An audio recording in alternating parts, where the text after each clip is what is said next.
Ito na yata yung delivery. Hello? Hello? Hello, ma'am. Sa delivery po ito. Ay, nasa na po kayo? Nandito na po ako. Nasa lobby na po kayo ng PM Mineral? Hindi po, ma'am.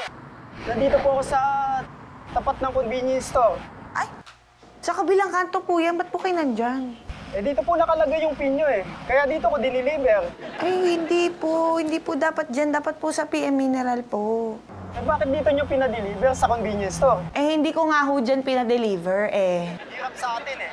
Dapat matuto kayong mag-pin ng tamang location. Kaming mga rider ang napipirwisyo eh. Hello po, Mrs. Ramia. Hello, Mr. Manoloto. I'm so sorry, napaaga ko. Ay, okay lang ho. Wala naman pong problema. Problema mo, kuya? Bakit mo ako sinisermonan?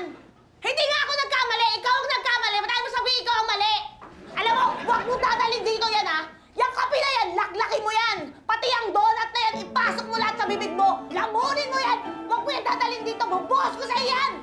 Wala akong pake!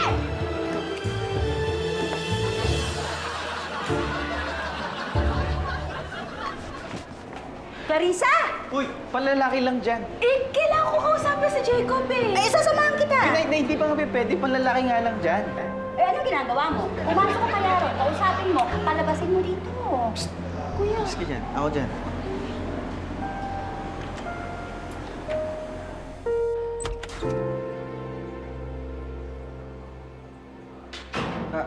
Jacob?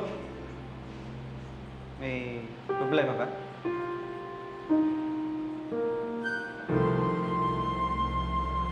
Pasensya na po talaga, sir. Madam. Minute po kasi talaga yung ulo ko. Kasi po, yung rider po, ang kulit po eh. Tapos yung sinasabi niya rin po sa akin, hindi na po magaganda yung salita niya. Hindi ko rin alam ano nangyari sa akin. Ako, it's okay. Sorry po Iha. talaga. It's okay. Naintindihan kita. Alam mo, yan ang mga reason ko bakit ako nagtayo ng mga spa at saka resort. Dahil po sa makukulit na rider. Hindi, dahil sa stress.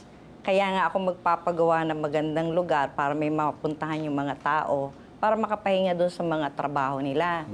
A place where they can rest, relax, and refresh. Uy, eksakto pala yun doon sa tagline na ginawa namin para sa resort nyo. Talaga ba? Oo, pakita mo, pakita mo.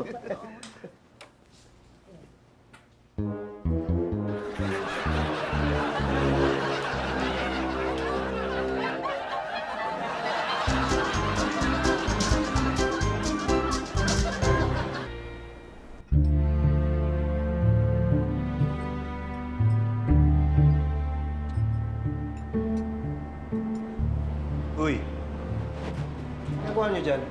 Tay, kausap po ni Kuya si Jacob sa loob eh. O bakit? May problema ba? Eh, hindi nga namin alam eh. Kanina pa sila dyan eh. Pasukin mo kaya. Ganun lang talaga sila. Uy, tay, ano? Kumusta? Ito, kinakausap ko pa eh. Ano bang problema? Sorry po, Tito. Gusto ko lang pong magpalipas dito. Sumakit po kasi yung ulo ko kanina eh.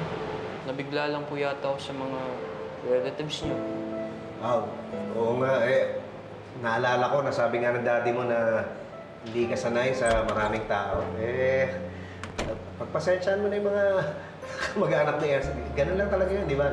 Sabi ko nga po eh. Medyo ano sila eh, maingay, tsaka magulo. Naalala ko yung bahay namin dati. Ginawa lang resort eh. Talaga po? Oo, di ba naalala? Sobra. Gulo talaga eh. Elsa! Elsa! Si Jacob! He called me kanina eh. Have you seen him? Ay, Ganun lang naman sila kasi bihira sila magkita-kita. Kaya medyo masaya. Pero kung gusto mo, magpahangin ka mo. Gusto mo, sabay tayo magpalipas ng sakit ng ulo. Sige po. Thank you.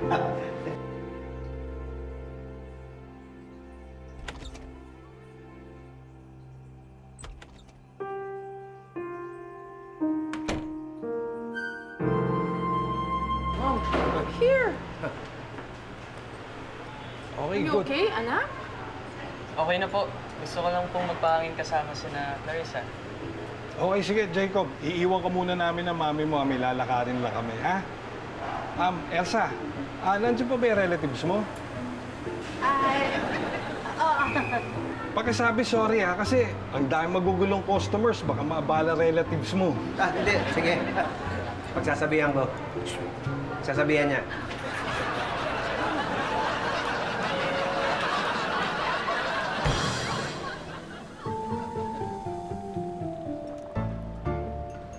Uy, ba't ang tahimik nyo? Ma'am, kinausap po kasi silang lahat ni Sir Dudut. Tungkol saan? Narinig po kasi niya lahat ng sinabi ni Sir Pipito tungkol sa mga kamag-anak niyo. Teka, ako? Wala naman ako sinabi ah. Opo, sir. Kanina po sa CR. Kaya nga po natatampo sila sa inyo ngayon lahat eh. Anong sinabi mo? Wala nga. Binanggit ko lang na, magulo kayo, tsaka maingay kayo. Tuwing nagkikita-kita kayo, kasi masaya kayo. At tsaka, bihira lang naman mangyari to eh. Nangyayari lang pagka nagkikita-kita kayo. Kaya, sinabi ko rin kay Jacob na, ano yun, wala yun. Hindi niya dapat iniintindi yun. Pero kung na-offend kayo, sorry, pasensya na.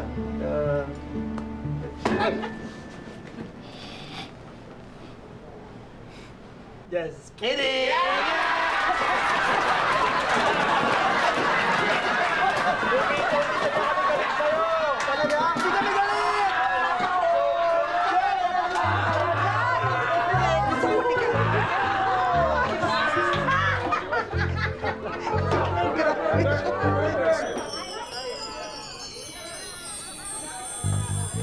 Saya ng family natin, no? Ito naman, patay na patay. Patay na patay? Oo. Kaibigan, wala kang dapat ipag-alala pag wala ka na. Uy, hindi ganun yun. Patay tayo dyan. Maraming dahilan kung bakit tayo natitensyon, kung bakit tayo nasistress. Kasi maraming bagay ang hindi natin kontrolado. Minsan may mga sitwasyon talagang susubugin ang pasensya mo eh. Pero imbis na mataranta, huminto ka muna sandali. Maupo ka muna. Mag-relax ka muna. Palipasin mo yung inis mo, yung galit mo. Tapos tanungin mo sarili mo, galit lang ba talaga ang magagawa ko rito? Hindi ko ba kayang solusyonan to?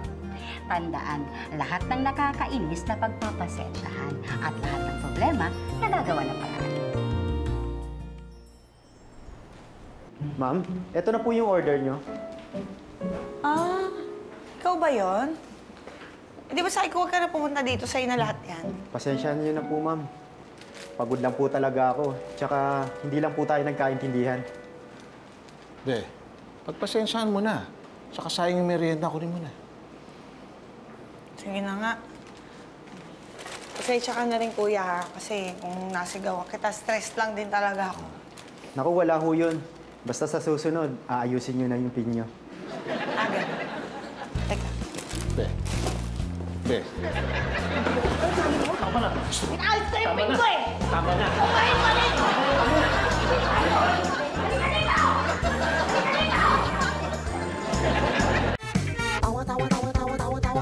Anytime, anyone, anyhow. Halika manood at sumigaw. Anywhere in the world, everybody in the house. Click and subscribe now. You know. Click and subscribe.